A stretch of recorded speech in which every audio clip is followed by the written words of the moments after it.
Bonjour les polis investisseurs, bienvenue sur cette série qui concerne le financement bancaire et c'est la vidéo numéro 4. Cette fois, on va parler de l'analyse que la banque fait sur votre dossier.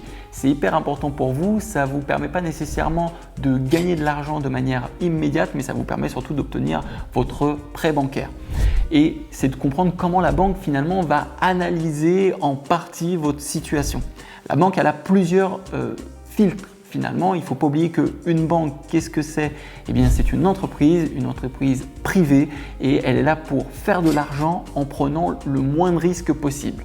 Donc, la première chose que je veux vous partager, c'est quand vous vous mettez à la place de la banque, eh bien, est-ce que vous vous prêteriez à vous-même? Et souvent, si la réponse est non, eh bien, ça veut dire que vous allez avoir des difficultés à emprunter. Alors souvent on manque d'objectivité puisque on se dit simplement mais non mais le prêt est tellement rentable que moi bien sûr que je me serais prêté et que j'aurais financé le projet. La réalité c'est que pas tant que ça. La banque elle a un système de filtre qui va d'abord passer par l'analyse en risque et une fois que l'analyse en risque est réalisée va passer sur l'analyse du produit net bancaire, le PNB, combien elle va pouvoir gagner d'argent avec vous. Ça, on va en reparler après. Pour l'instant, l'analyse en risque, on va considérer qu'elle se divise en deux parties. Une analyse en risque basée sur l'emprunteur ou les emprunteurs et une analyse en risque qui est basée sur le projet. L'analyse en risque qui concerne l'emprunteur, eh bien, c'est tout simplement votre situation. Et parfois, vous pouvez vous dire qu'il y a certains éléments qui pourraient être anodins alors que pas du tout.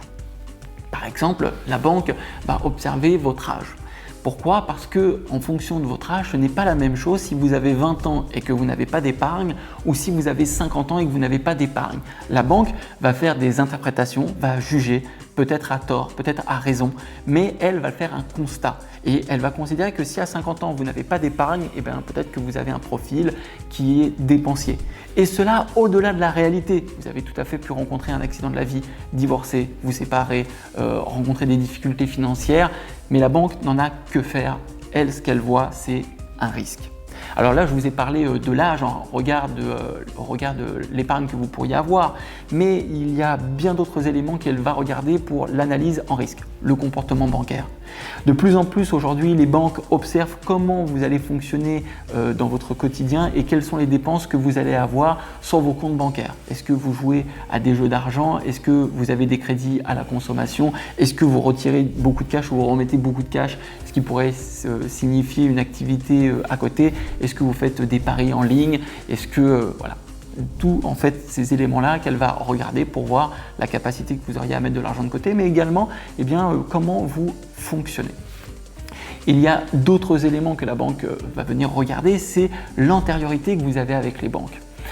L'antériorité que vous pouvez avoir, puisque si vous changez de banque régulièrement, imaginez que vous soyez multibancarisé et que vous changez de banque tous les ans, tous les 2 ans, tous les 3 ans, et c'est une question que le conseiller bancaire sera amené à vous poser, eh bien, elle se dira que potentiellement vous pouvez faire la même chose avec elle. Même histoire pour votre activité professionnelle. Quand vous êtes sur un contrat à durée déterminée, un CDD, eh bien, ça sera plus difficile pour la banque de vous prêter, non pas que le CDD ne soit pas stable, il y a certaines activités sur lesquelles le CDD est tout à fait adapté pour pouvoir emprunter à partir du moment où vous enchaînez des CDD dans un secteur d'activité. Et puis, il y a aussi des activités qui y sont propices comme des infirmiers, infirmières ou les ingénieurs dans certaines activités. Mais par contre, si vous êtes mécano et que vous changez de garage tous les 6 mois, eh bien, ça démontre également une forme d'instabilité, en tout cas pour la banque. Donc, elle va également regarder cela. Donc, vous voyez, c'est des critères qui pourraient paraître anodins, mais qui pour la banque ne le sont pas tant que ça. Donc, l'analyse en risque de la personne. Je vous ai donné quelques critères, je vais vous en donner d'autres. Évidemment, il y a le fameux taux d'endettement. Aujourd'hui, novembre 2022, le HCSF préconise toujours 35% de taux d'endettement. On en reparlera dans une autre vidéo entre ce que dit le HCSF, le Haut Conseil de la stabilité financière, et ce que réellement les banques elles appliquent concernant ce taux d'endettement. Il y a le reste à vivre également qui vient mettre en balance le taux d'endettement. Ça aussi, ça fera l'objet d'une autre vidéo. Il y a le patrimoine net qui est observé concernant la situation de l'investisseur. Il y a la relation matrimoniale, est-ce qu'il est pacsé en couple, est-ce qu'il emprunte seul ou pas. Il y a la forme d'investissement, est-ce qu'il emprunte au travers d'une forme sociétale, par exemple société civile immobilière ou pas. Donc voilà, il y a plusieurs paramètres que la banque observe et qui concernent uniquement l'analyse en risque qui porte sur l'emprunteur ou les emprunteurs. Maintenant, deuxième analyse en risque qui porte sur le projet. Qui porte sur le projet, et c'est important de le souligner puisque j'ai souvent des investisseurs qui viennent voir Polygon et qui disent mais j'ai été voir la banque, j'ai réalisé ma capacité d'emprunt avec elle, j'avais besoin de savoir combien je pouvais emprunter et finalement la banque m'a dit que je pouvais emprunter telle somme, j'ai un exemple concret, 200 000 € sur 25 ans et puis il y a un investisseur qui dit je ne comprends pas, j'ai été voir la banque, je lui ai proposé un projet à 130 000 € sur 25 ans, un mois après et elle a refusé.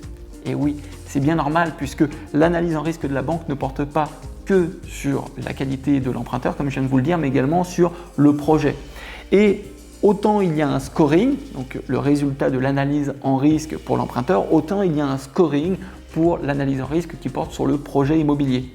Ce n'est pas la même chose pour une banque si vous achetez un bien immobilier et qu'il n'y a pas de travaux dedans, ou si vous achetez un bien immobilier avec des travaux dedans. Quelle est la nature des travaux? Quel est le montant des travaux?